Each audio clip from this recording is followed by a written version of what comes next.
Bom dia e boa tarde. Bem-vindos à sessão de hoje, Insights da América Latina sobre amamentação para bebês prematuros. Muito obrigado pela sua presença. Meu nome é Arantxa de la Hora, pesquisadora clínica na Global Health Network, e eu estarei moderando a sessão de hoje. Nessa sessão, teremos especialistas da América Latina explorando o tópico vital de amamentação em bebês prematuros, compartilhando insights com evidências e conhecimento prático. Esse workshop foi organizado pela ONG Prematuridade e pela Global Health Network. Então, algumas orientações. Esse webinar está sendo gravado e será compartilhado pela Lacta Hub e pela Global Health Network. A sua câmera está automaticamente desativada, assim como seus microfones. Por favor, utilize o chat para se apresentar, para interagir com os outros participantes e com o painel. Por favor, utilizem a função de Q&A para fazer perguntas. As perguntas podem ser feitas de forma anônima. Teremos um tempo no final da sessão apenas dedicado para as perguntas. Tentaremos responder o máximo de perguntas possível. Se não for possível responder todas as perguntas, poderemos encaminhá-las para os palestrantes após a sessão. A nossa preferência é que as perguntas sejam feitas em inglês. Você pode utilizar um tradutor automático como o Google ou o DeepL para traduzir. Mas, se não for possível, claro, a gente traduz para vocês. Mas, por favor, prefiram fazer em inglês, se possível.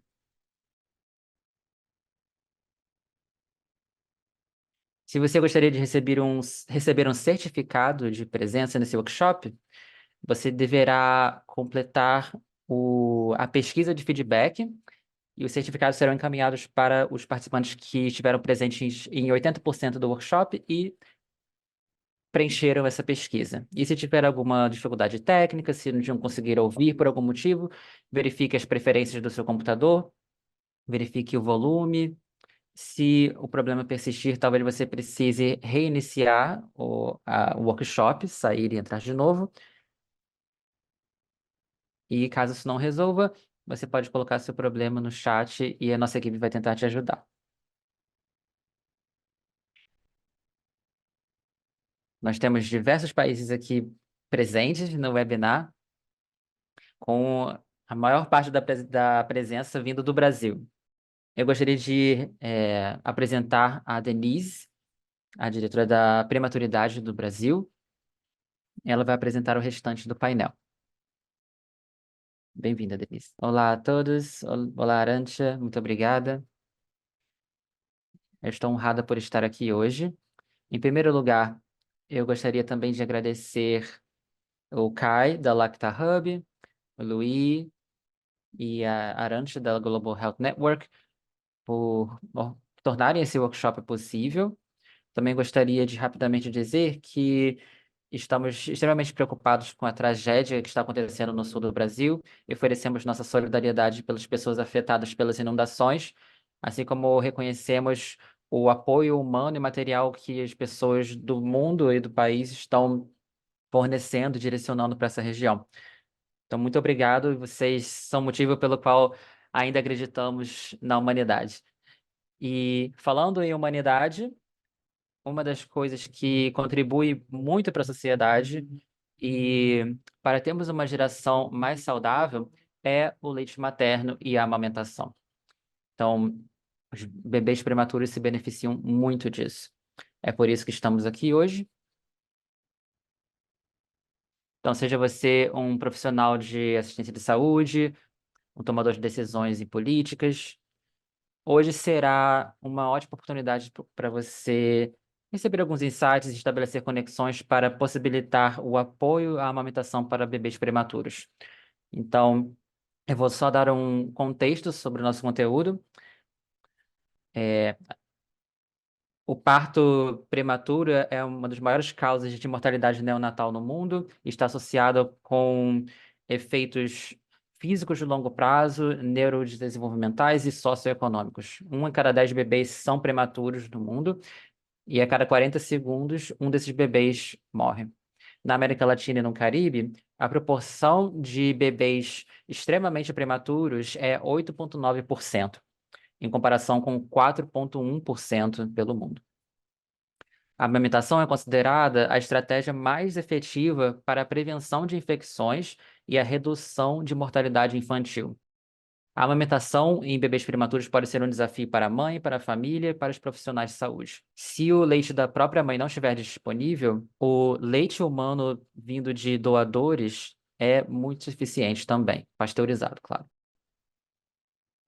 E o que queremos aprender hoje? Nosso objetivo é compreender as necessidades nutricionais únicas dos bebês prematuros, os benefícios de amamentação para a sua saúde e desenvolvimento.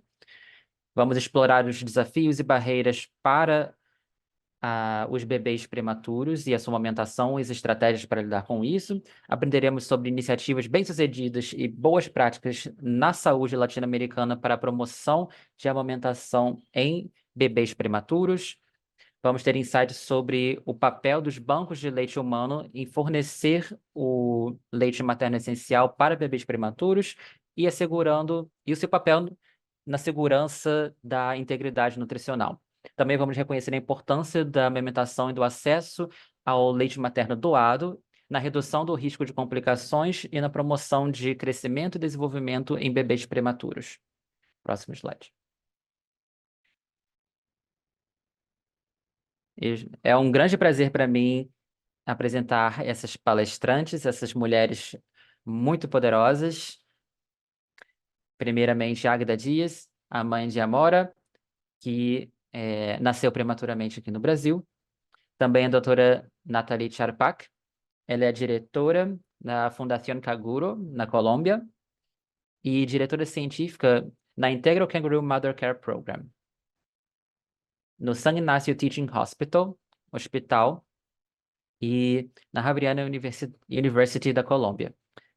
Também temos a doutora Daniela da Silva, coordenadora do Centro de Referência Nacional da Rede de Bancos de Leite Materno do Brasil e também da Fundação Oswaldo Cruz, que está ligada ao Ministério da Saúde no Brasil. Também temos a Arantes de la Hora, que já se apresentou. Bem-vindos a todos e todas ao nosso workshop. Agora eu passarei a palavra para a doutora Nathalie Charpak, que trará a sua perspectiva sobre amamentação e sobre conhecimento sobre o cuidado materno kangaroo. A palavra é sua, doutora Nathalie. Muito obrigada pela oportunidade, pelo convite. Eu vou falar rapidamente. Não é fácil resumir um tópico tão complexo em apenas 15 minutos. O que chamamos de nutrição canguru também, né? Mas eu vou tentar ilustrar meus pontos com muitas fotos. Então, a Denise fez uma apresentação sobre isso, mas vamos apenas definir. Prematuridade. Um bebê prematuro é um bebê que nasceu antes das 37 semanas de idade gestacional. E um bebê com baixo peso é um bebê que nasce com menos de 2.500 gramas. Isso é apenas para a gente estar na mesma página. Em 2020 foi feito um estudo identificando que 13,4 milhões de bebês prematuros nasceram nesse ano, e esse número está aumentando. E eu diria que esses bebês que eu mencionei são uma emergência planetária.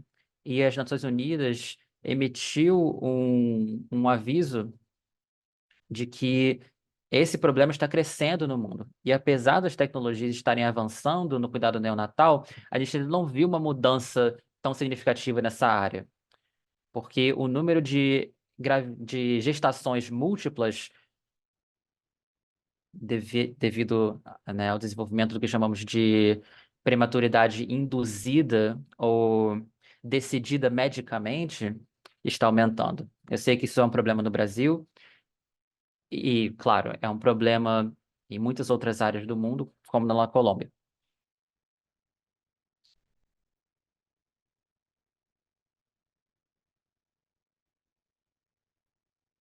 Devemos lembrar que o mau uso da tecnologia, especialmente em países em desenvolvimento, aumenta sequelas a longo prazo.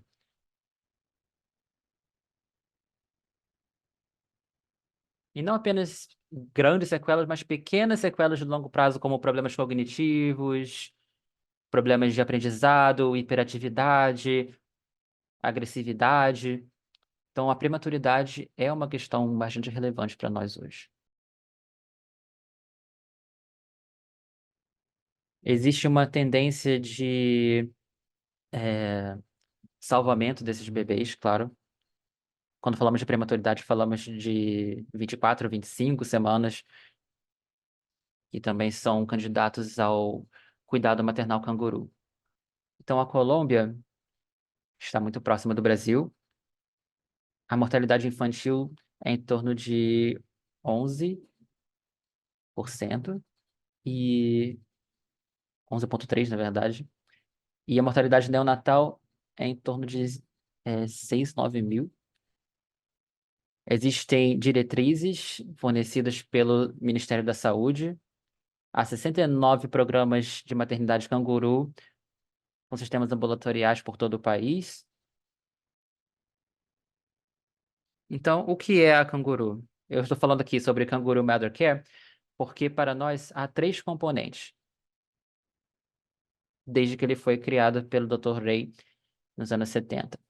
Temos a posição, a base nutricional da amamentação e o emprego do canguru em casa ao longo do primeiro ano.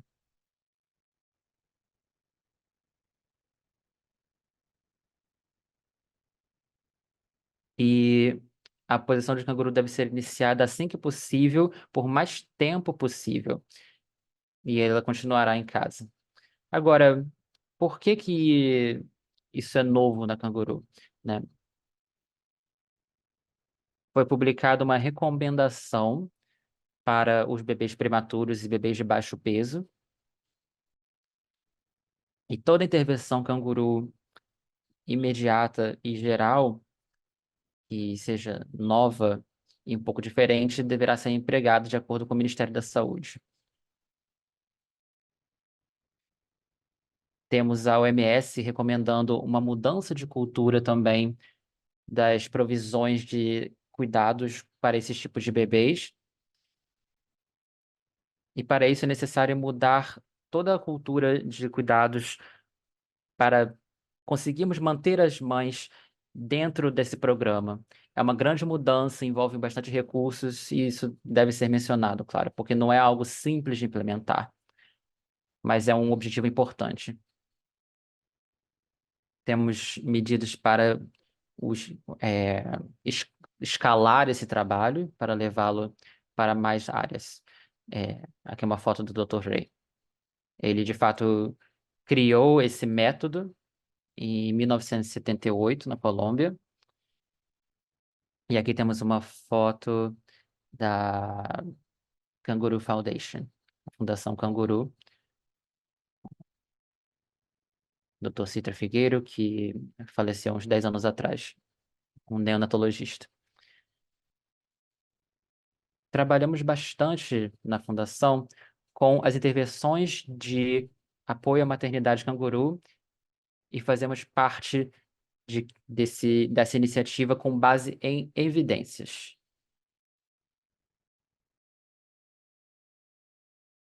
Analisamos todos os aspectos da internação e especialmente o impacto da canguru no cérebro. Nós não vamos falar nesse aspecto. Acabamos de publicar um artigo sobre uma pesquisa exploratória recente.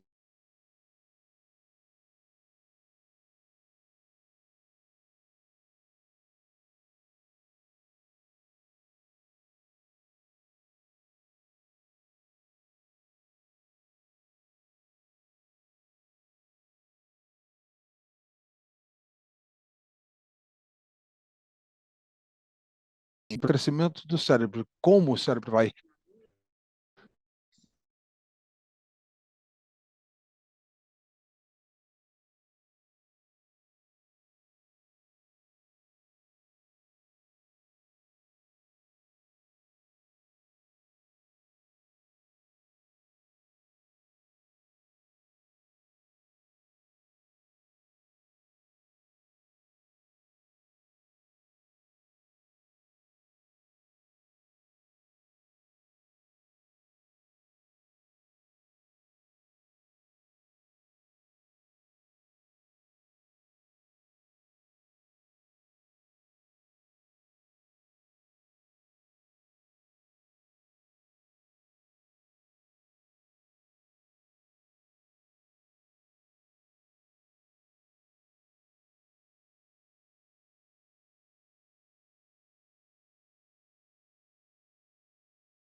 E claro, posso compartilhar.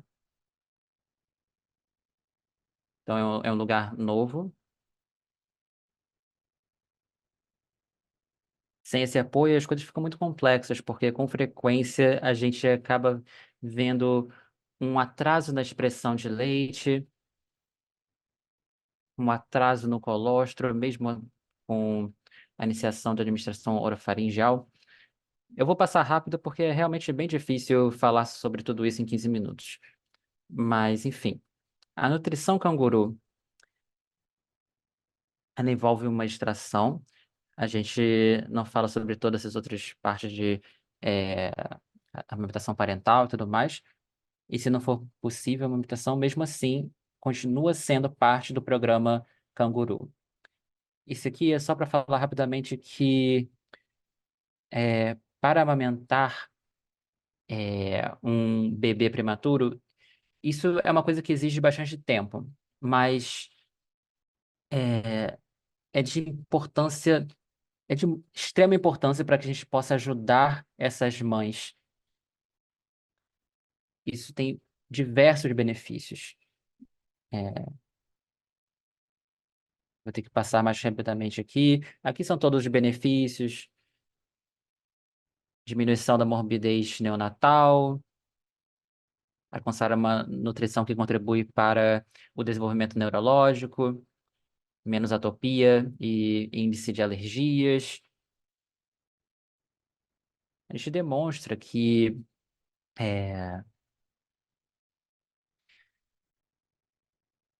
fizemos uma revisão sistemática e pudemos demonstrar que o efeito do Canguru Mother Care estava diretamente relacionado com a duração dessa posição.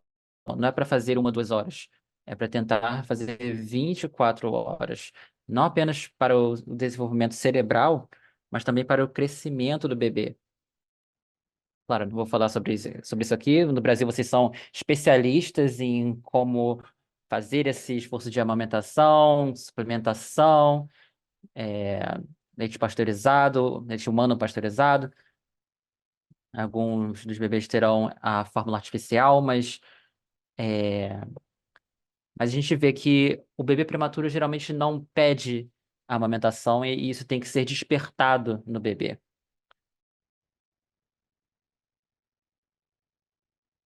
Então, a sucção não nutritiva inicia em torno de 32 semanas e isso pode ser desenvolvido.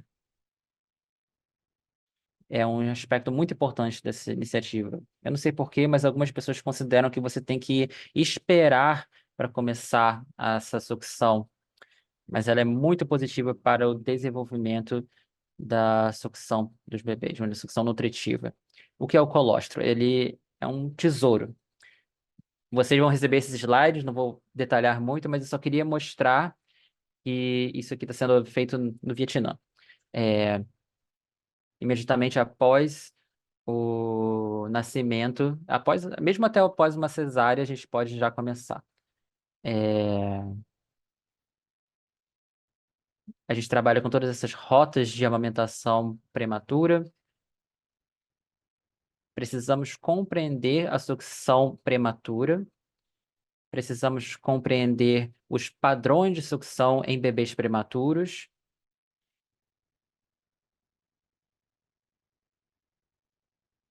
Fazemos a extração e do leite materno na posição canguru e já foi demonstrado que isso fornece mais leite se a mãe consegue carregar o bebê.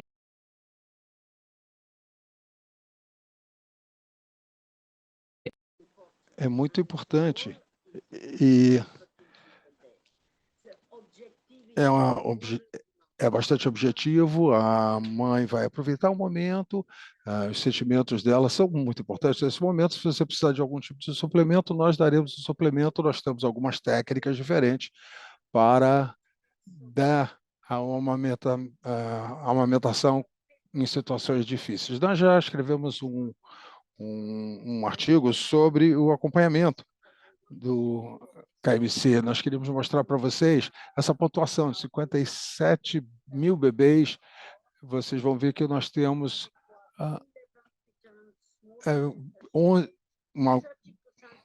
30% de bebês a termo. Usamos esse gráfico para a amostragem, para que a OMS tenha a noção de como é que o bebê está evoluindo. Nós conseguimos,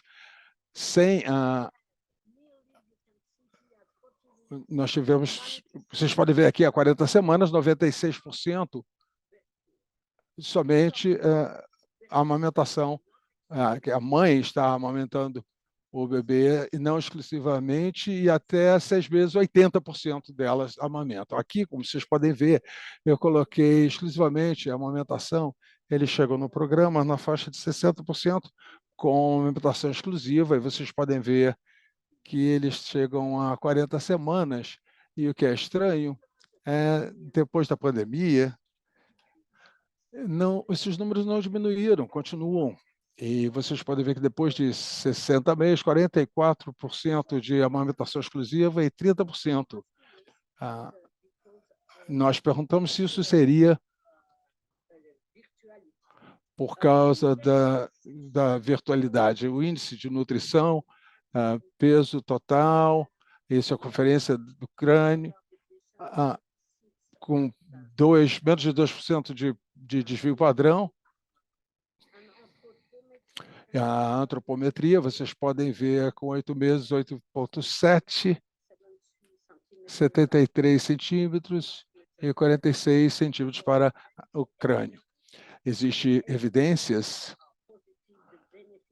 são positivas, os benefícios estão aqui, nós fizemos mais uma pesquisa, e eu só vou dizer com relação a isso que depende do passar do tempo. O bebê vai para casa e nós acompanhamos, e é nossa responsabilidade criar um ambiente para o crescimento e desenvolvimento mais otimizado possível. Muito obrigado pela atenção. Obrigado, doutora Nathalie, parabéns pelo trabalho excelente que vocês fazem. Eu sei que é um trabalho de equipe muito profundo. Muito obrigado por compartilhar conosco esse conhecimento, as suas imagens e seus exemplos. Muito obrigado mesmo. No final, nós teremos perguntas com relação à sua apresentação. Por hora, eu vou passar a palavra para a Daniele Silva, da Human Milk Banks do Brasil. Daniele, eu passo a palavra para você. Muito obrigado. Muito obrigada. Eu gostaria de começar agradecendo, Denise, pelo convite para este webinário. Em nome da rede brasileira, eu gostaria de primeiro me solidarizar com todas as coisas que estão acontecendo no sul do Brasil. Eu sei que você é uma gaúcha dessa região, então o seu coração deve estar bastante apertado essa semana. Muito bem, vamos começar. Eu sou Daniele, da rede de leite brasileira. Eu trago aqui a primeira imagem para vocês, essa foto de Diego Rivera, sobre uma mãe amamentando. Só que é uma mãe diferente, ela não tem rosto, a mãe e o bebê não têm rosto e são muito coloridas, porque a amamentação precisa acontecer para todos. Eu acho que todos que estão aqui, que a amamentação começa como algo possível para todos. Todos sabemos que se houver alguma atitude individual que possa contribuir eficazmente para uma melhor qualidade de vida, é a amamentação. Esse exemplo é excelente. Conforme a doutora Nathalie nos mostrou, o breastfeeding, a amamentação materna, tem um impacto muito grande sobre a saúde. Nós precisamos começar a trabalhar mesmo ainda durante a gravidez. Então, o trabalho com a amamentação começa quando a mãe descobre que está grávida.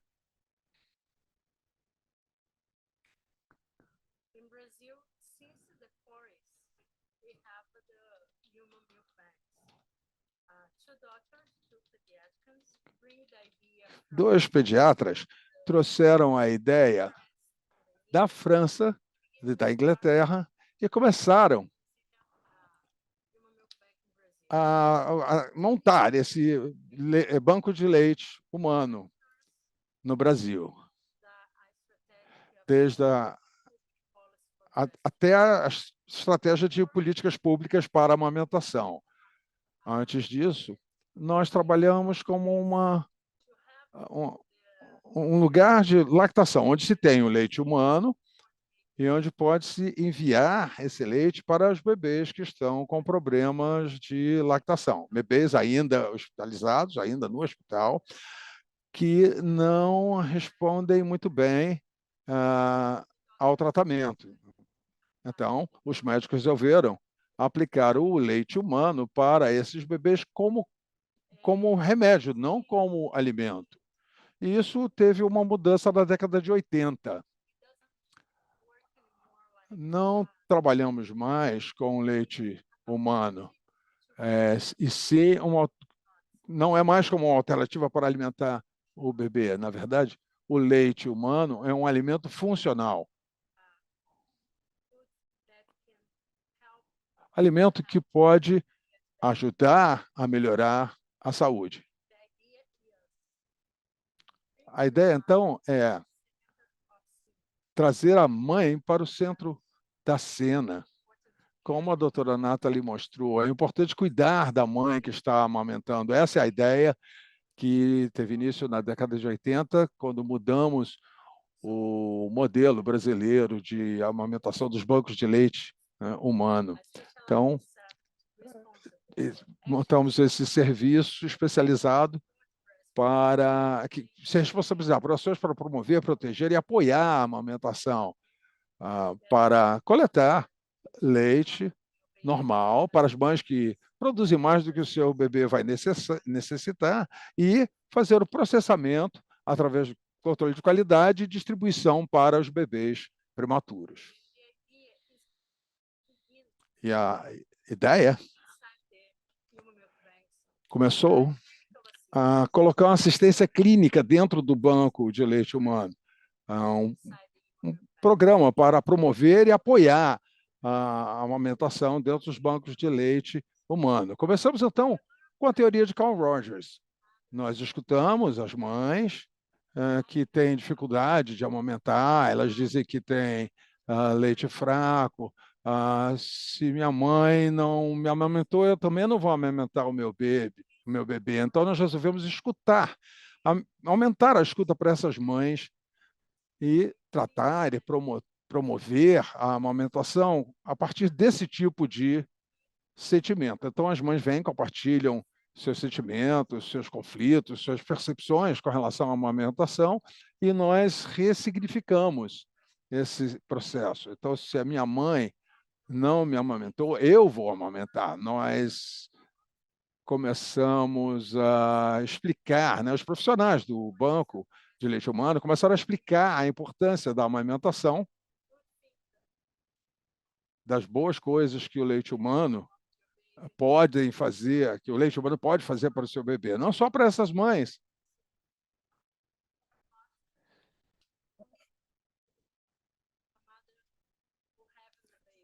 Não só para as mães que estão tendo bebê, mas começando desde o momento ainda da gravidez, assim que a mãe descobre que está grávida. Esses programas educacionais atingindo essas mulheres.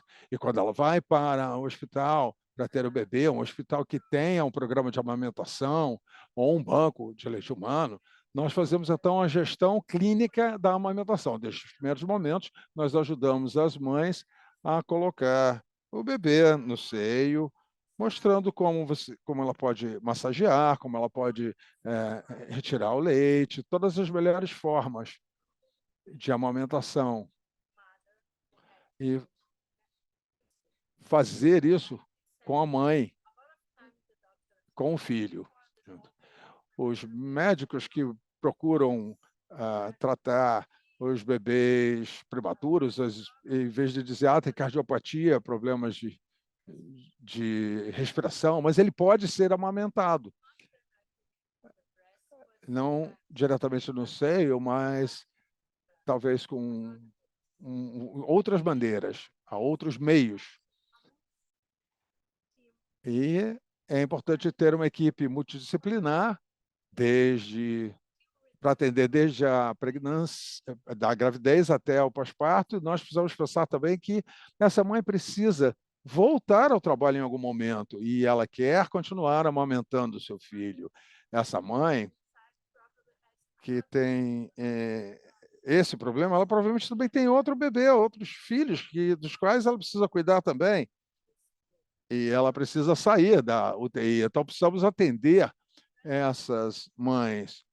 A amamentação precisa ser possível para todas as mulheres. Próximo slide, por favor.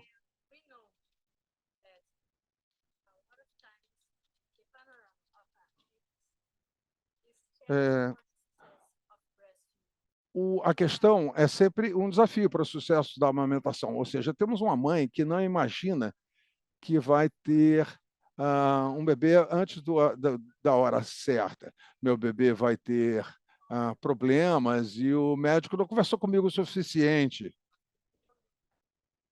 O profissional do banco de leite humano está presente, então, para cuidar do bebê e da mãe, para cuidar da amamentação, no sentido de possibilitar isso, e também de tratar a incerteza pela qual está passando essa mãe.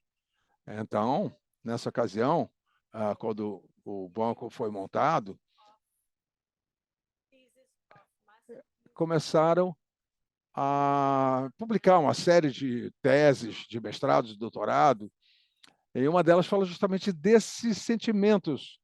O que é ser mãe de um bebê prematuro e como se pode lidar com a questão da amamentação. E a maior parte das mães que participaram, então, desse trabalho, desse esforço, nos disseram que elas tinham receio da amamentação justamente por causa de já ter um bebê e não saber se o bebê vai progredir. Então, tratar com a amamentação seria como perder o bebê duas vezes se ela perdesse o bebê. Então, é importante escutar a mãe que está na UTI. Isso é muito importante para nós, como nós podemos cuidar delas para que...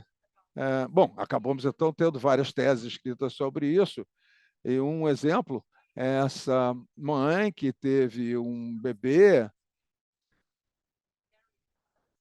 Ela fez o pré-natal conosco no nosso hospital e ela foi para a amamentação exclusiva. Chamamos a mãe que está amamentando o filho apenas com amamentação. Então, ela vai para o banco de leite humano para retirar leite. E, fora essa situação, elas oferecem, então, o seu próprio leite para o bebê e ela ainda tem o leite dela pasteurizado para oferecer para o bebê, caso ela precisa sair do hospital. Então, se num mês ela produz mais ou menos para um dia, somente pouco leite, então, temos muitos. E, às vezes, essa mãe, quando nós temos muito leite pasteurizado, ela sabe a importância do bebê prematuro receber o leite humano.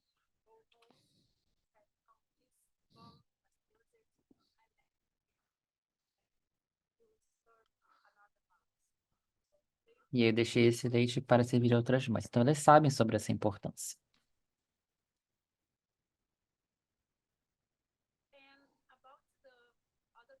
Então, quanto ao outro processo que temos, é o processo de controle de qualidade para a doação de leite. Desde os anos 80, a gente busca esse leite como um alimento funcional, um leite funcional, porque é o único produto que possui esse controle imunológico, os nutrientes necessários que não apenas alimentam o bebê, mas que impactam a sua saúde de uma forma muito direta. A gente sabe que o bebê que amamentou, ele tem uma menor incidência de problemas cardiovasculares, problemas de saúde, né, cardiovasculares.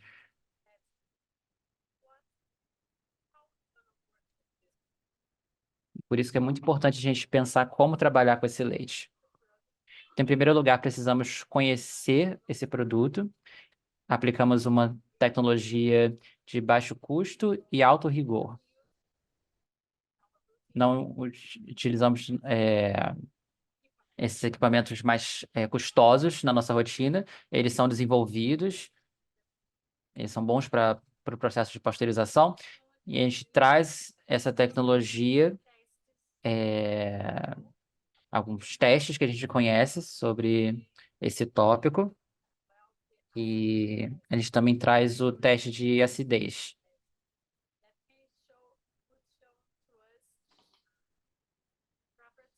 Eles podem nos revelar propriedades como biodisponibilidade da proteína do leite,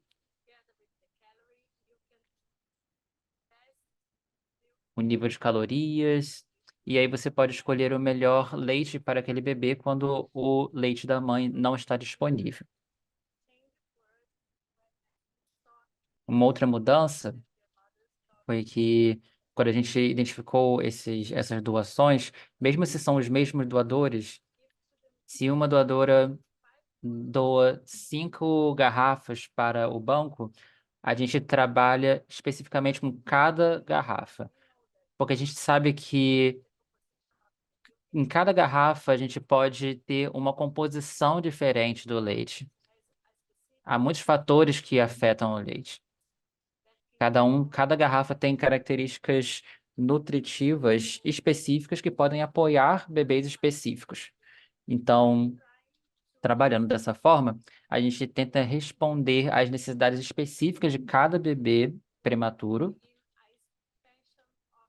E aí, assim, a gente começou a expandir essa rede. A gente começou com 5 bancos de leite humano e hoje, como vão ver, a gente tem mais de 200 bancos de leite humano e postos de coleta que apoiam esses bancos.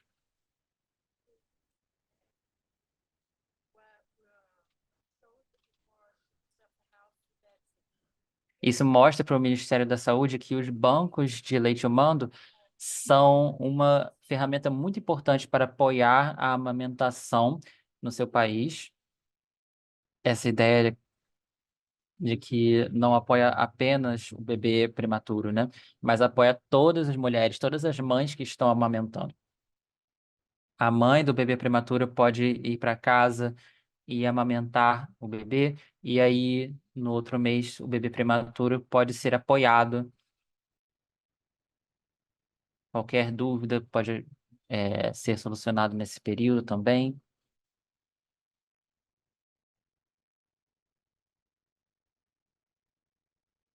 Esses são os dados mais atuais. A gente atualizou esses dados em dezembro do ano passado. O número de bancos de leite humano está crescendo. Estamos apoiando mais de 3 milhões de mulheres com a amamentação e nesse período de 2000 e 2023. E já doamos leite pasteurizado ou cru para mais de 3 milhões de bebês prematuros. Esse é o objetivo dessa rede. O leite humano pasteurizado, ele não é para todos os bebês, mas para os bebês prematuros, para os bebês que têm alguma questão de saúde, eles podem ir diretamente para o leite da mãe. É,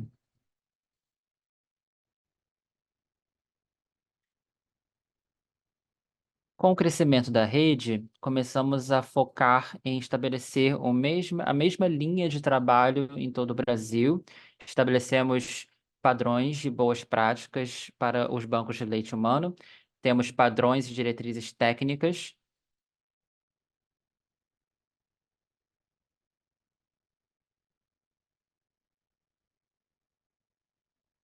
E outro ponto que apoia essa rede é o programa de ensino.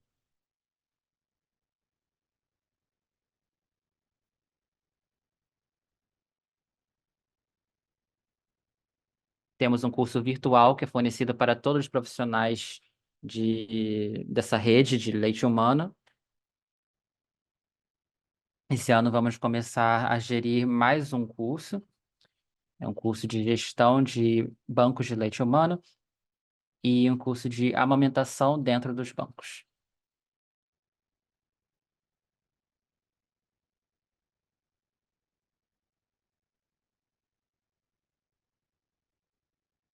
Estabelecemos um programa de cooperação técnica internacional.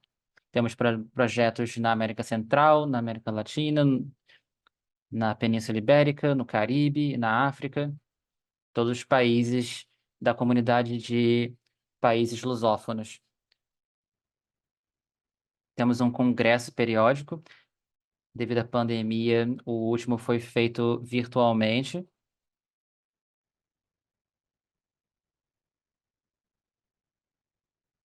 Em cada reunião, nós temos um documento que a gente emite para fornecer diretrizes para as redes internacionais. Um dos objetivos dessas reuniões internacionais foi celebrar o Dia Internacional de Doação de Leite Humano, dia 19 de maio.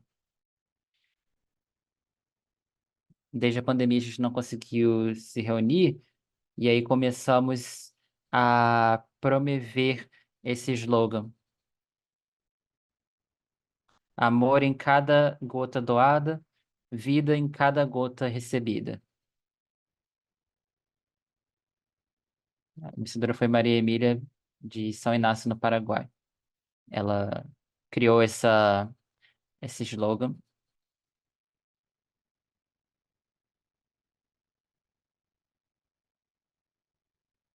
Próximo. E, para finalizar, eu gostaria de convidar a todos aqui presentes para participar semana que vem no primeiro Congresso de Bancos de Leite Humano da Comunidade de Países Lusófonos. Toda semana que vem a gente terá apresentações, é, faremos transmissão ao vivo pelo YouTube.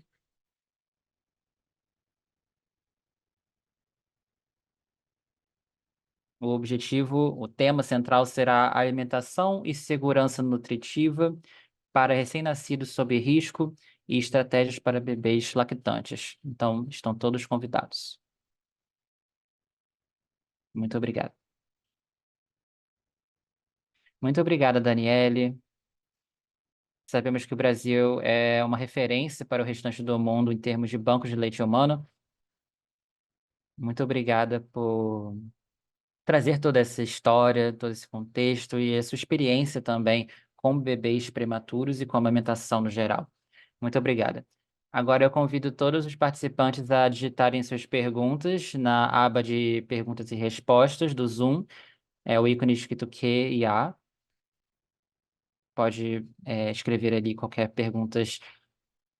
perguntas para qualquer um dos palestrantes.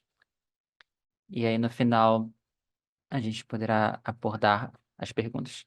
Agora, passarei a palavra para a minha amiga Agda, que trará a sua experiência muito bem-sucedida em amamentação. A palavra é sua.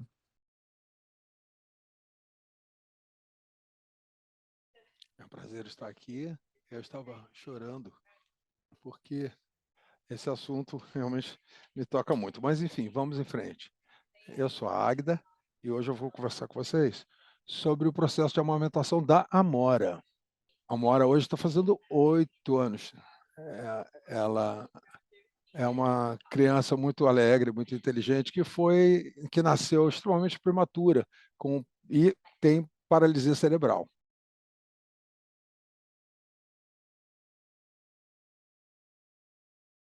Então, deixa eu falar um pouquinho sobre nós aqui. Eu já esqueci de falar, nós somos da cidade de Ribeirão Preto, aqui no Brasil. A Amora nasceu em setembro de 2015, no Hospital Universitário da Universidade de São Paulo, na USP. Ela foi prematura, com 27 semanas, pesando 760 gramas. Eu não entendi o nascimento da Amora, eu me senti muita me senti muito culpada. Eu estava preocupada, querendo ter um parto natural, e eu tinha um monte de ideias preconcebidas sobre a gravidez e sobre a maternidade. Todos aqueles conceitos foram destruídos. A minha barriga de grávida, o parto natural, ter o meu bebê comigo, realmente foi um tempo bastante difícil pelos quais eu tive que passar naquela ocasião. Eu pensava, como é que eu poderia ser mãe numa situação como essa? Porque eu queria ter o meu bebê em casa, cuidando do meu bebê, amamentando. Porém, o meu bebê ainda estava no hospital, então eu não me senti uma mãe naquele momento. E aí comecei a fazer tudo que eu podia. Escrevia o nome dela em tudo que era lugar e ajudava a equipe de enfermagem de todas as maneiras que eu podia para identificar o meu bebê. E acabei, efetivamente, me tornando a mãe da Amora, por causa do método de canguru. Desde o nascimento dela, na verdade, quando ela entrou na minha vida, né, todo o meu amor maternal me assumiu. Eu coloquei toda a minha energia na amamentação. Aí eu voltei a sentir esse amor. Então, desde o nascimento dela, eu estava já mantendo a minha produção de leite, e a amamentação era uma coisa que eu não ia deixar que a prematuridade fosse retirar de mim, né? Então, quando ela entrou na minha vida efetivamente pela primeira vez. Então, eu tinha uma rotina de extrair o meu leite 3 vezes por dia e mantendo todo o meu estoque de leite. Eu tive muito apoio, tanto da equipe do banco de leite quanto a equipe do hospital. E eu conseguia fazer uma amamentação para todos os bebês na UTI através da doação do meu leite. E, por fim, o primeiro momento em que eu amamentei, no dia 14 de dezembro, com quase 2 meses de idade, ela foi amamentada pela primeira vez. Foi um momento mágico, foi um momento belíssimo e também caótico, porque nós estávamos no hospital, não estávamos na minha casa, mas foi belíssimo. Então, passei 6 dias com ela ali no hospital, praticando a amamentação antes de sair do hospital. E a Mora foi para casa com quase 2 quilos e foi amamentada até 1 ano e 8 meses de idade. E hoje, ela é uma criança muito saudável e muito pesada. E era isso. Muito obrigada. Muito obrigada, Águida. É muito bom ouvir a sua experiência com a Amora. Embora ela tenha sido uma prematura de pequeníssimo porte, agora a sua persistência, a sua resiliência, a sua determinação para amamentá-la realmente são maravilhosos, e só tenho a parabenizar a você. E muito obrigado por compartilhar essa história, todas essas imagens que você registrou e toda a jornada que você enfrentou com ela, e por estar conosco aqui no dia de hoje. Muitíssimo obrigado. Agora, então, nós temos tempo para perguntas e respostas. Parece que algumas perguntas já foram compartilhadas aqui através do dispositivo de conversa, do chat, né? Ou podem digitar no quadrinho de perguntas e respostas para que a gente possa organizar melhor essas perguntas que virão. Eu vou começar já fazendo a pergunta para a doutora Natalie. Doutora Natalie, a pergunta quer saber sobre o envolvimento dos pais nesse momento na Colômbia. Isso é parte da pergunta apenas. Olha, eu diria que os pais se envolvem cada vez mais. Conforme a experiência que eu tenho de 30 anos, eu tenho que dizer que isso realmente vem mudando muito. E é muito importante termos a capacidade de colocar o bebê com o pai junto antes da aula.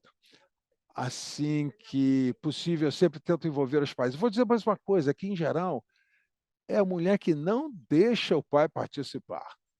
Sim, eu acredito mesmo que nós precisamos mudar isso. Nós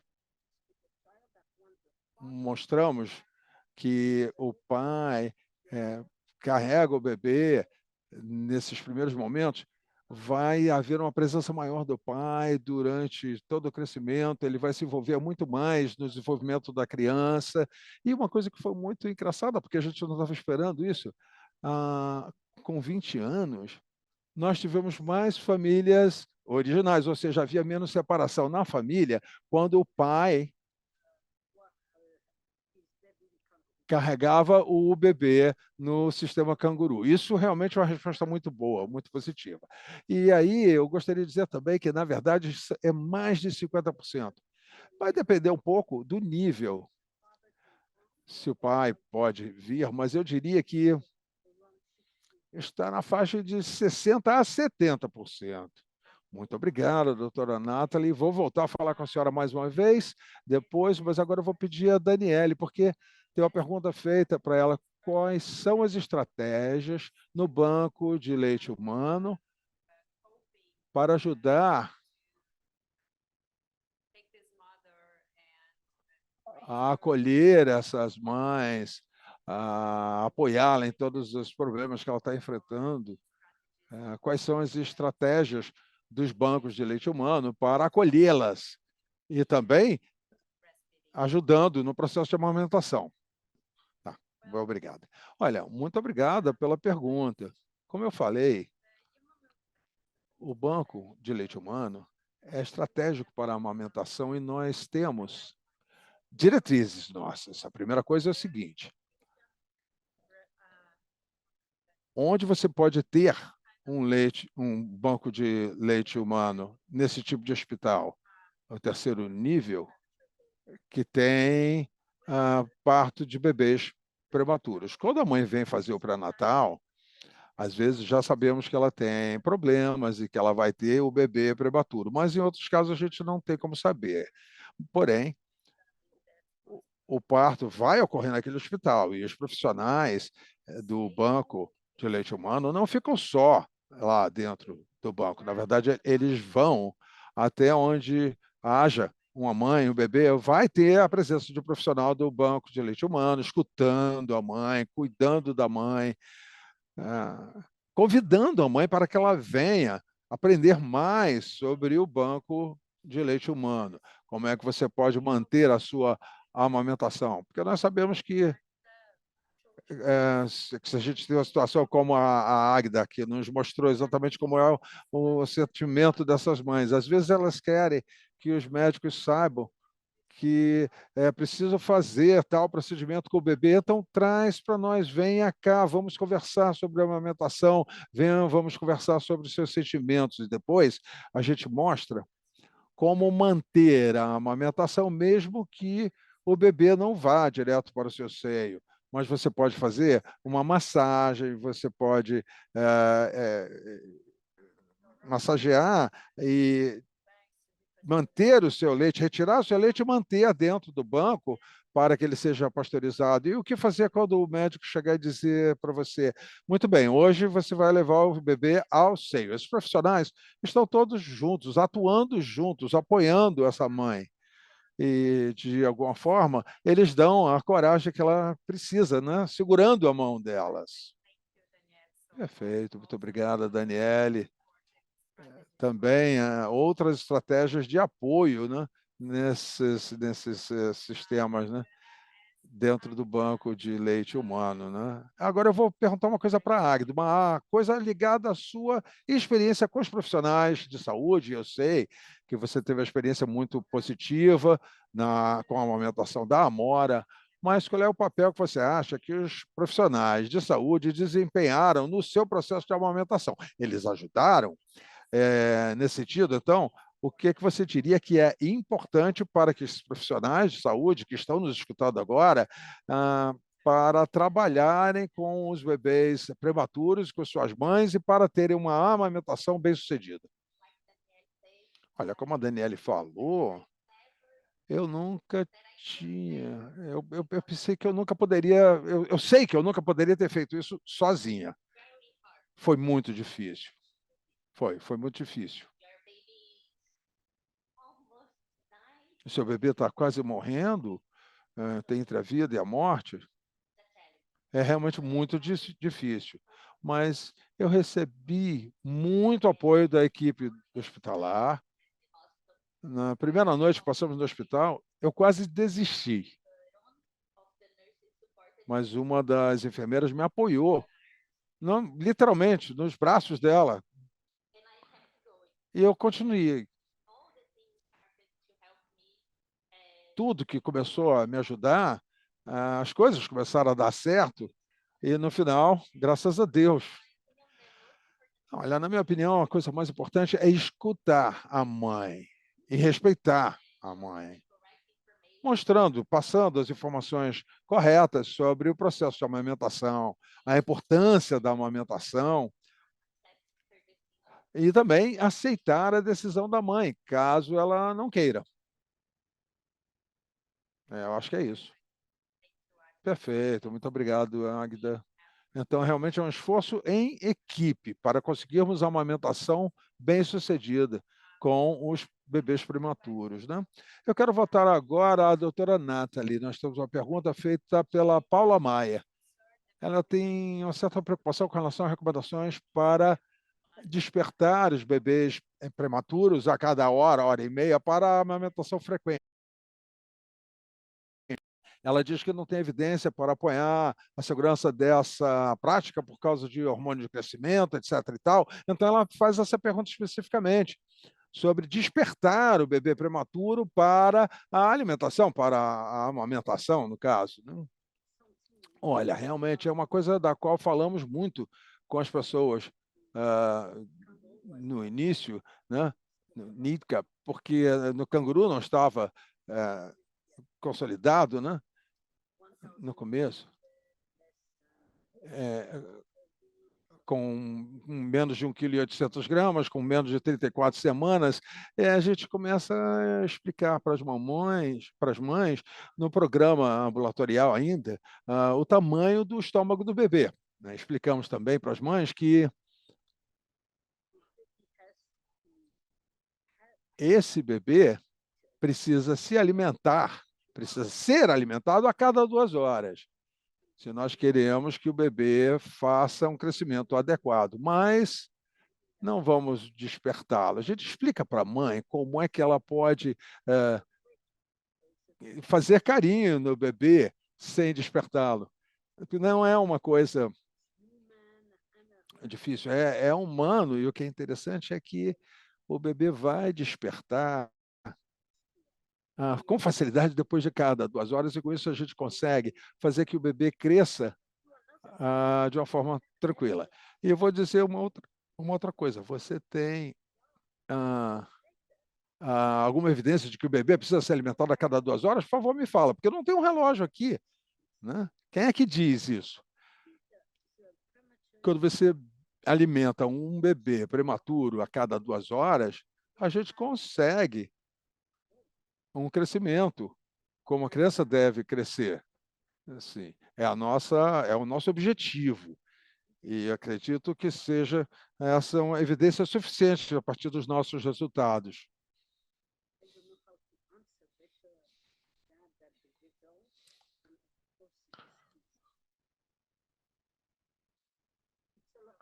É um trabalho, né? É muito trabalho para a mãe.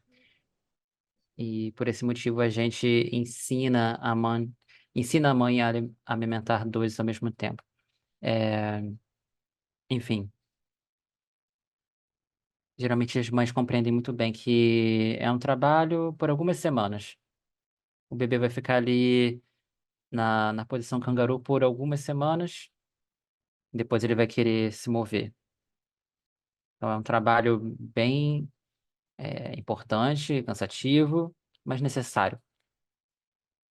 Geralmente a mãe fica muito feliz de poder participar e ser a fornecedora principal do cuidado àquele bebê, mesmo se prematuro. Ok, obrigado, doutora Nathalie. Eu tenho uma pergunta aqui para a Daniele. Uma pessoa perguntou aqui sobre formulários de consentimento. Se mães cujos bebês precisam receber leite humano pasteurizado, doado, que se você trabalha com formulário de consentimento para isso, se você conversa com ela sobre isso. Aqui no Brasil a gente não trabalha com esse tipo de abordagem, né, com formulário. Todo mundo sabe sobre a amamentação. O leite humano ele é um alimento funcional, não é um fluido corporal. Então a gente não tem esse tipo de formulário, não. Ok, obrigado, Daniele. Agda, só um comentário aqui da Tamile. Ela mandou uma mensagem para compartilhar que a irmã dela também nasceu prematura e também tem paralisia cerebral, e ela compreende sua história, se solidarizou com sua força. Então, muito obrigada por compartilhar a sua história. Tem outra pergunta aqui para a doutora Nathalie. Eu acho que é da mesma pessoa, sobre os bancos de leite humano na Colômbia. Eles estão disponíveis? Eles têm boa cobertura? E quais são os desafios para atingir o ideal? É uma pergunta difícil para mim. É, eu sei que existem em torno de 20 bancos de leite humano que o Ministério empregou na Colômbia,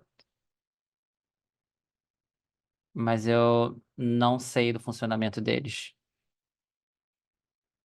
Eu tenho familiaridade com alguns deles, mas eu tenho ciência de que eles têm muitas dificuldades. É, mas, enfim, a gente conseguiu chegar a 60% de amamentação exclusiva a partir da alta da unidade de saúde, da unidade neonatal, nos hospitais universitários, por exemplo. Então, eu acredito que é, é melhor ter um banco de leite humano, claro, e nesse caso a mãe, né, não precisa ficar ali à noite, enfim. O objetivo é ter a mãe 24 horas por dia, né, 24 horas lá durante um dia, é, e é uma das estratégias de obter o leite humano. E a minha pergunta para essa pessoa é essa, que se a mãe fica 24 horas numa UTI com o bebê, será que isso mudaria a forma como a gente trabalha? Isso é uma dúvida, né? Mesmo com a presença de leite humano. É uma dúvida que eu estou levando de volta para essa pessoa. É uma pergunta para Daniele, eu acho.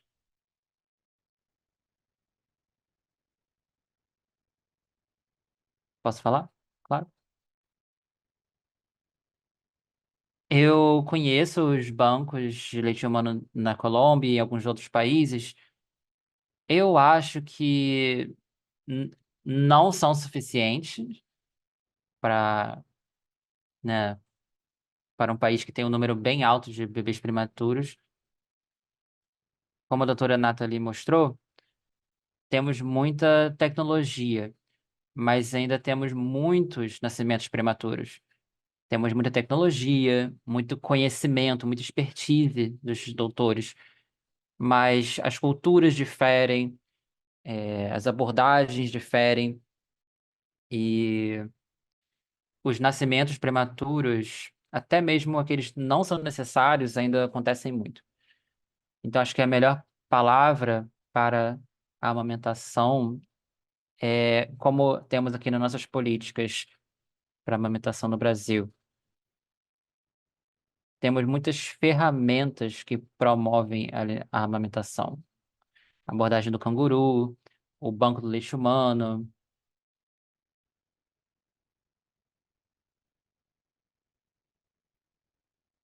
a expertise dos médicos, tudo isso deve trabalhar em alinhamento.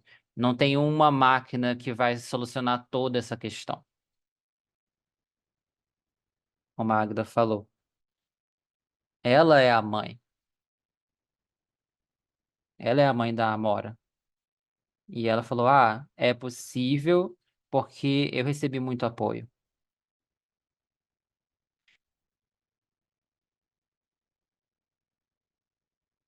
Tem uma mãe aqui no Brasil, acho que o filho dela já é adulto, inclusive. Eu lembro dela falando pra gente que para uma mãe amamentar, ela tem que contar com muitos seios diferentes. Então, essa é a ideia, né? A amamentação é uma questão cultural, uma questão biológica, e tudo isso tem que ser unido debaixo do mesmo guarda-chuva, com ferramentas como o canguru, os bancos de leite humano, os hospitais com instalações para bebês, para amamentação, com organizações como a sua, Denise, todos juntos para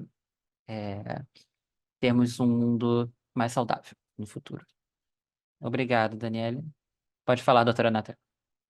Sim, eu só queria acrescentar a esse excelente comentário que, sim, é, a gente fez uma pesquisa aqui com as mães em algumas unidades neonatais.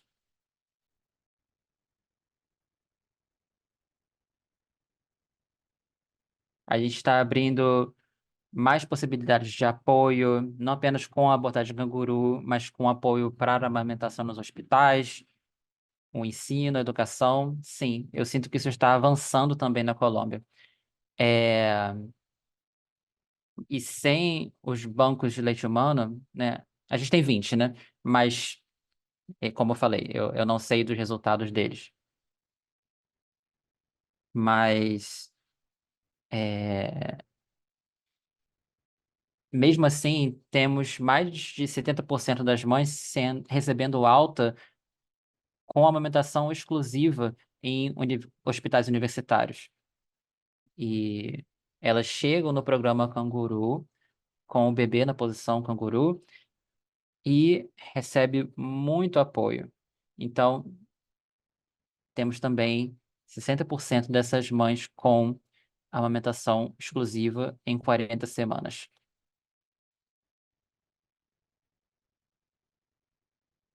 Então, há um trabalho muito excelente sendo feito nesse sentido para fornecer o apoio à amamentação. Se tivéssemos mais bancos de leite humano, estaríamos numa situação muito melhor. Eu sei que na Suécia, em Uppsala, né, a minha colega estava dizendo que eles tinham chegado em 90% de alta com amamentação exclusiva. Não sei se tem dados do Brasil sobre isso, das unidades neonatais especificamente, dessas taxas no Brasil de amamentação exclusiva em alta para bebês prematuros. Daniele, você sabe? Eu sei que isso é medido, mas eu não tenho.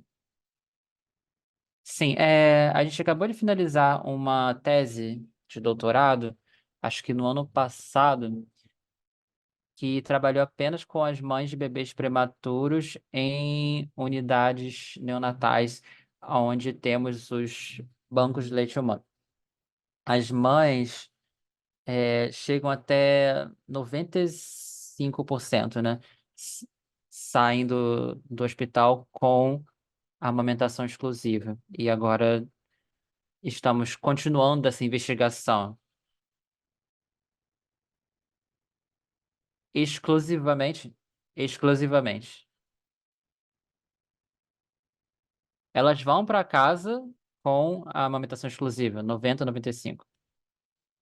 Mas passam um dia, podem passar um dia no hospital para receber uma fórmula ou, enfim, algum outro tipo de alimentação. Mas quando elas vão para casa exclusivamente com a amamentação para esse estudo, esse controle. É um ótimo número. É... Daniela, tem outra pergunta aqui. A idade prematura é combinada com a idade pré-natal do doador, da doadora? Você mede a idade gestacional da doadora com o bebê que vai receber o leite doado? Sim. Por exemplo, quando eu forneço leite pasteurizado para um bebê, a gente tem que saber quem é esse bebê, como está a saúde desse bebê. E aí a gente busca, com base nisso, um leite com as mesmas características ou as características necessárias para aquele bebê. Então, quando a mãe se tornou uma doadora, por exemplo, eu tive filho e aí eu resolvi me tornar uma doadora. Eu recebo um questionário, por exemplo, com a minha idade gestacional, minha idade, diversos dados sobre mim, níveis de colesterol,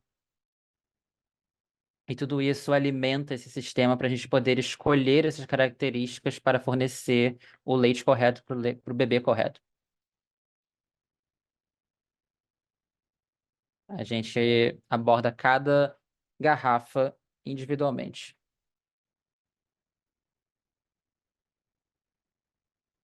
Obrigada, Daniela. Doutora Nathalie, na sua experiência, como que as questões emocionais das famílias podem ser melhor tratadas? Na unidade neonatal, a gente tem psicólogos. é, No programa de cuidado ambulatorial, quando as mães saem da posição canguru, temos uma equipe de psicólogos disponível para as mães. Então, qualquer tipo de problema seria imediatamente tratado nesse contexto. Então, há uma preocupação com a saúde mental da saúde das famílias, né? Sim, claro. No grupo canguru temos os pediatras, as enfermeiras e os psicólogos. É, não é possível implementar o programa canguru sem esses três elementos. Os testes de desenvolvimento também fazem parte disso, o apoio com a amamentação, o apoio para bebês prematuros, tudo isso faz parte do programa. Essa é a importância, né, dos profissionais de saúde, essa equipe interdisciplinar. Daniele, tem aqui também uma pergunta é, sobre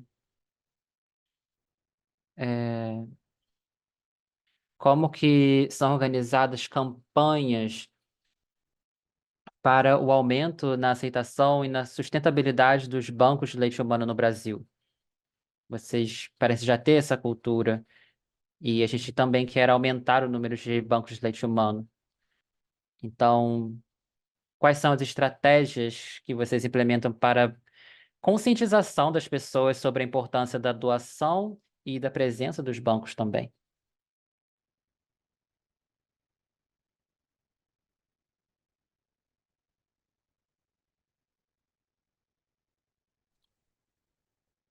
A política para a promoção da amamentação, ou as campanhas, nós temos um dia para comemorar a doação, que é o dia 19 de maio. Para nós, é o Dia Mundial da Doação, que a gente celebra assim, da seguinte forma.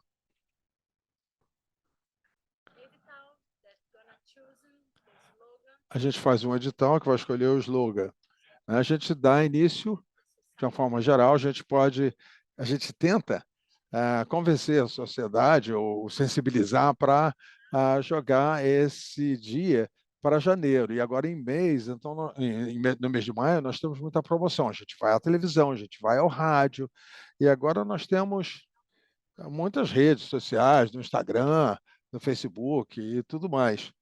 Todas essas ferramentas para a nossa promoção, para a divulgação, né? E também no hospital, cotidianamente. Quando chega uma mulher grávida, a gente fala do assunto, a gente forma uns grupos de educação, de formação dentro do hospital. E fazemos também grupos de educação, de instrução, de informação nas escolas e também com atendimento primário, ou seja, a gente está dentro do terceiro nível de saúde, mas também no atendimento primário. Nós temos ah, os postos de atendimento dentro do atendimento primário e também a questão que falamos sempre da amamentação, né? Trabalhamos muito aí, mais uma vez, nós vamos à televisão, vamos às rádios, com as mães, com, inclusive, o pessoal que trabalha no hospital, no atendimento primário, à saúde. E uma coisa que eu costumo dizer, somos mulheres, nós gostamos de conversar sobre várias coisas. Então, se você também se preocupa com esse assunto, uma mãe que se sente à vontade para falar disso, e ela sabe da importância de doar leite, ela sabe que vai salvar a vida de uma criança prematura, ela vai conversar com outra mulher, mais outra mulher, mais outra mulher. Ou seja, fazendo bem o seu trabalho, realmente é a melhor comunicação que você vai ter. Então, é assim que a gente trabalha, é assim que funciona. É isso, obrigado, Daniele. Nós temos mais uma pergunta, acho que é a última pergunta para a doutora Nathalie, porque já estamos chegando ao fim do nosso webinário, né? Isso é bom, porque a senhora é francesa, né, doutora Nardelli, mas mora em Colômbia, morou na Colômbia durante muitos anos e viaja, se desloca pelo mundo inteiro. Então, como é que a senhora acha que a cultura de crenças e práticas vão influenciar a adoção da amamentação ou não com bebês prematuros? Ou seja, qual é a influência dessas crenças culturais e como é que a senhora tem visto isso na sua experiência? Olha, é muita coisa. A amamentação para os prematuros, 10 anos atrás, 15 anos atrás, por exemplo, na França, era uma coisa que não era nem considerada.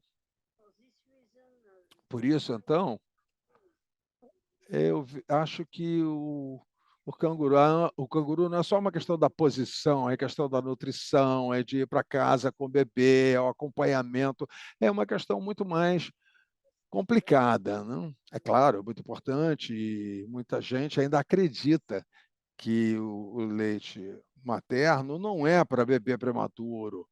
E na Colômbia, com certeza no Brasil também, nós temos bebês que vêm de instituições diferentes, privadas de repente, com ah, outros procedimentos sem amamentação, e aí a gente tem que dar início a todo aquele trabalho de novo, desde o início. Eu acho que temos muito trabalho pela frente para a amamentação do bebê prematuro. Eu acredito que o banco de leite humano precisa estar integrado a essa luta de não separar a mãe do bebê, porque agora a gente tem essas duas coisas, esses dois elementos para serem reunidos na não separação. E não vai ser possível fazer isso da noite para o dia, né? Porque é uma coisa que tem um custo, especialmente na América do Sul, quando você tem uma boa neonatologia, não tem espaço suficiente para fazer isso, então é necessário trabalhar em conjunto com os bancos de leite, quando a mãe não está presente, para tentar fazer essa composição com o leite de banco, com o banco de leite. A gente precisa trabalhar muito. Eu tenho certeza que esse trabalho não acabou ainda, não. A posição do canguru realmente é muito bom.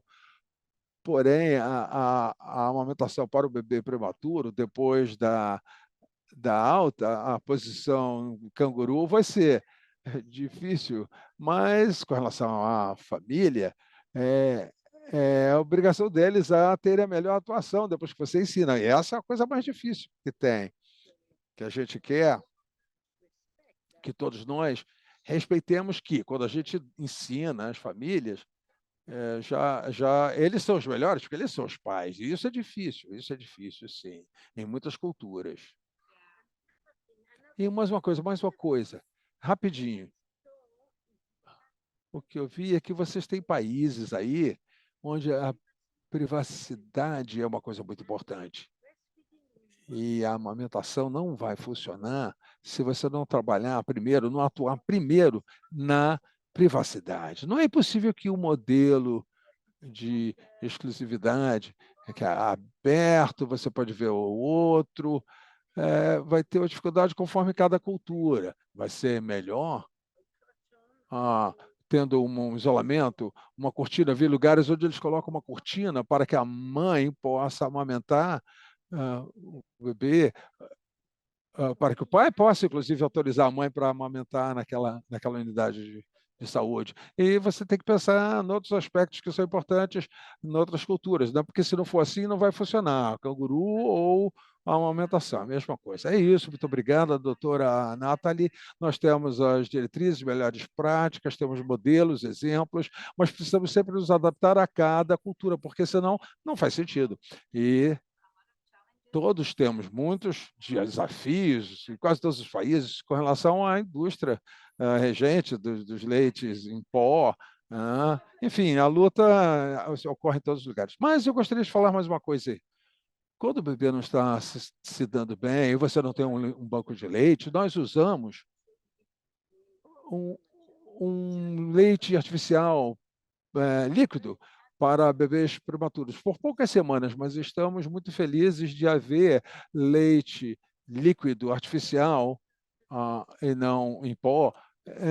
Mas isso deve ser usado como um medicamento. Você usa por um período bastante curto, porque o bebê não está tendo desempenho bom, você não tem um banco de leite como vocês, então é necessário cuidar bem de como vai fazer isso, porque você não pode deixar que o bebê vá perdendo a saúde, porque senão vai ficar mais difícil recuperar depois. Então é necessário fazer alguma coisa logo. E a gente dá por seringa. Ou seja, temos outras técnicas que estão funcionando bem, porque a gente está a supressão anatômica. A ideia é ajudar durante um período curto, mas quando é necessário, é uma coisa que deve ser usada realmente como um medicamento, temporariamente, com certeza. Com certeza. A senhora tem toda a razão. Muito bem. Com isso, eu acho que chegamos ao fim da nossa oficina. Posso dizer com certeza que há muitas perguntas, muitos comentários e também histórias que seriam excelentes de lermos e partilharmos, mas chegamos ao fim. Eu gostaria de agradecer a todos pela participação nessa nossa oficina, também aos nossos panelistas, a Nathalie, Daniele, a Águida, muito obrigado. Aprendemos muito a partir da experiência de vocês aqui. Tivemos vários comentários, várias perguntas no nosso sistema aqui de perguntas e respostas. Vamos reunir tudo isso e vamos pedir aos panelistas para responderem essas perguntas que não foram atendidas aqui por escrito, para que ninguém fique sem resposta. A gravação dessa sessão, junto com um material adicional, vai ser compartilhado com todos e nós vamos divulgar um link para vocês do nosso chat. Eu não sei, Aranja, se você gostaria de falar alguma coisa. Sim, eu só queria mencionar rapidamente, muito obrigado por mencionar que a gravação vai ser disponibilizada. Então, quem quiser receber o certificado de participação da oficina, você vai ter que preencher a pesquisa de feedback, né, do Global Health Network, os participantes que participaram, mais de 80% da oficina, a emissão do certificado vai ser por e-mail automaticamente depois de um mês. O link já foi enviado aqui e vocês podem buscar mais informações através do chat. Era isso que eu tinha para dizer e agradeço a todos. Mais uma vez, devolvo a palavra para você, Denise. Muito obrigado, Aranja. Então, eu gostaria só de encerrar a nossa sessão, agradecer a todos os participantes, aos nossos panelistas, às nossas panelistas e desejar a todos uma excelente semana. Muito obrigado. E nós voltaremos a nos ver com certeza. Até lá.